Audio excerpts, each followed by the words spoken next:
So I know Black Ops 3 is just about to come out, like probably 24 hours after this video is going out, but there's a question I still needed answered about the previous Call of Duty, which was Call of Duty Advanced Warfare.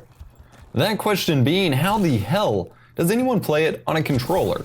This video is brought to you by Control Freak, the top performance-enhancing console gaming accessory.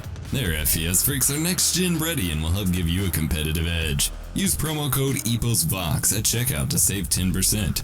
Click the screen to learn more. I've always played it on PC. I put about 26 hours into the game, and then I just kind of got bored of it. But I always played on PC, and it played great on PC. The controls were pretty freaking awesome. The jumping and movement mechanic was great. I thought it was a great step in the right direction, and yet everybody I knew that played Call of Duty just totally hated it. Then I figured out why. They played on console. So what you're watching here is actually some gameplay I was doing just as a test of a Fusion Pro Tournament Xbox 360 controller that I'm reviewing over on my tech channel. It's one I picked up from clearance from GameStop that I just wanted to give a review. So it had really weird thumbstick, really weird custom thumbstick that I really hated that made sensitivity feel like double accelerated. But I still wanted to just use it and give it a go, and so I needed to test it on a few different games. One of these games is Call of Duty Advanced Warfare because I knew it had solid controller support. I hooked it up, figured out, set it up as a controller for the game, set it up, and started playing Advanced Warfare. Now you are watching this at I did play and record at 4K, so the frame rate gets kind of wonky. But overall, I figured out why everybody on console probably hated it. For the same reason why I couldn't imagine how they could play it in the first place, and that is that the movement mechanics just don't make any sense on a controller with the current button layouts. And this is something that's been a godsend for Black Ops 3 in my opinion, at least based on my experience with the beta, in that the controller button layout does not allow for proper control of the movement mechanics. You have to hit A to jump up and do your thrust and double jump and all that jazz. Hitting A bunch takes your thumb off of the right thumbstick and gives you a lot less control over where you're going and what you're doing.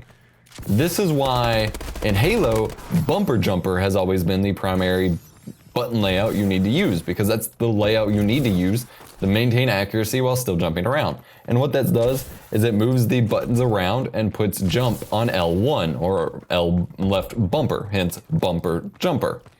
So no matter what, you can jump by hitting L1 and still control with your thumb the right thumbstick to control what you're aiming at, what you're looking at, and everything like that. It made gameplay so much easier for Halo. And it made gameplay really, really nice in Black Ops 3. Black Ops 3 on PS4 had bumper jumper. Even though there's no bumpers, they still called it bumper jumper, which I found kind of interesting, and I didn't know they could do that. So I don't know if they just got the rights to use that button layout in Black Ops 3, or if nobody's bothered implementing it because Infinity Ward and Sledgehammer seem to be kind of against custom controls, but that's what you need to make a game with that kind of motion control actually work on a console, is bumper jumper. Because it worked amazing with bumper jumper on PS4 and Black Ops 3. On normal controller Advanced Warfare without bumper jumper, it was ridiculous.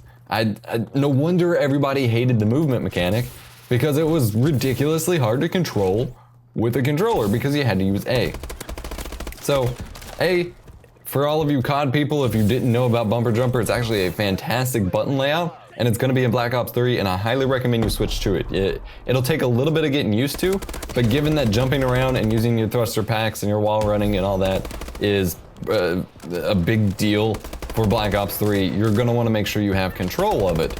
And bumper jumper is the best possible button layout you can use in Black Ops 3.